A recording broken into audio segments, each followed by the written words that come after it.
ఈరోజు ప్రస్తుత దినంలో చూడండి, దేవుని ప్రజలు దేవుని వాక్యం తెలుసు అడగండి మీ బిడ్డల్ని. కనీసం 23వ కీర్తన చెప్పండి.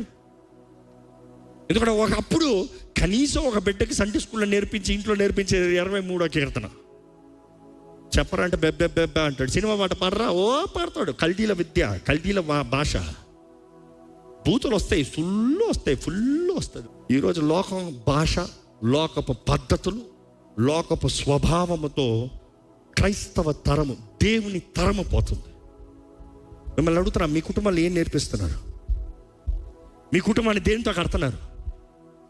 కుటుంబంలో దేవుని వాక్యము పునాది ఉందా? వాక్య నియమం ఉందా? బాలుడు నడవలసిన త్రోవ వాడికి నేర్పించి వాడు పెద్దవాడైనప్పుడు దాని నుండి తొలగిపోవడం. వాక్యం నేర్పిస్తలే, వీడియోలు పెట్టి తినిపిస్తారు. ఏ వీడియోలు? పాటలు పెట్టా. కొంతమందికి వీళ్ళు ఫ్రీగా ఉంటే చాలు, ఏదో చూసుకురా, నువ్వు చూసుకో. చూసి ఈరోజు అపవాది దోచుకుంటున్నాడండి.